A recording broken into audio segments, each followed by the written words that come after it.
Sometimes after people have been meditating here for a while, the question comes up, how do you carry the practice into the world outside?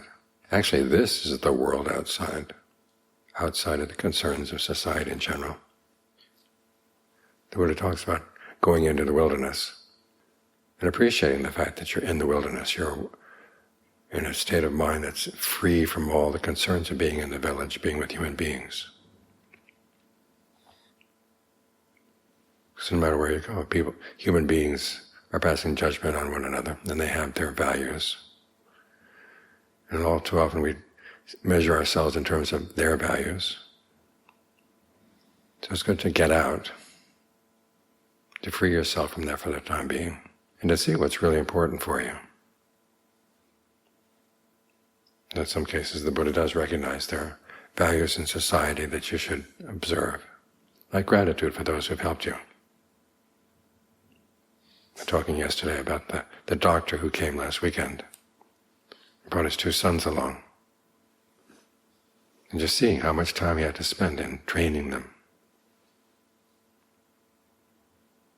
makes you realize that parents sacrifice a lot for the children, so you have to have gratitude for your parents. But that doesn't mean you're here to please them. It means you want to help them in whatever way you can. But you have to decide that your purpose in life is to put an end to suffering. This is something you're responsible for. Your actions, your thoughts, your words, your deeds. All too often in our concern for other people, we forget that our real responsibility lies here. Now, gratitude is a useful virtue for developing our sense of that the goodness we do shouldn't end just with us, that it should spread out to other people. And if you appreciate the amount of effort and time and energy that people put into training you, helping you, you're more likely to go out of your way to help other people as well, which is why they said that gratitude is a sign of a good person. But at the same time, you have to have a sense of freedom. You're born into this world, and as Ajahn Fuang said, nobody paid you to be born.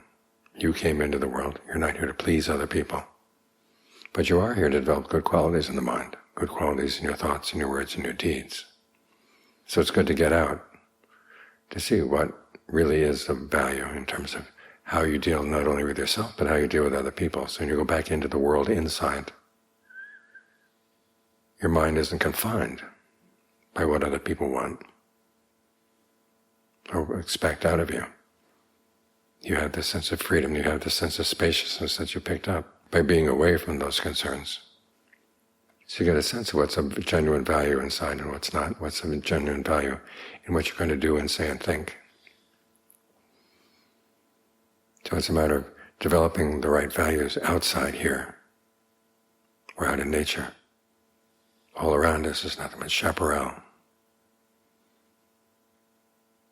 So keep your mind empty of the village. And appreciate the fact that your mind is empty of those things. And of course, with the storm coming up, there's that perception as well, which is why the Buddha says you don't stop with the perception of wilderness. You go deeper into the perception of, say, the breath, or whatever your meditation topic is. So that the storm may be raging outside, but it's not raging inside you. And Ajahn Fuang tells of the time when he set up his umbrella tent one night.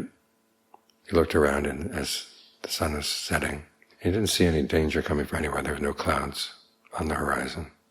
So he set it up in and out in an exposed place. But sure enough, midnight a storm came up.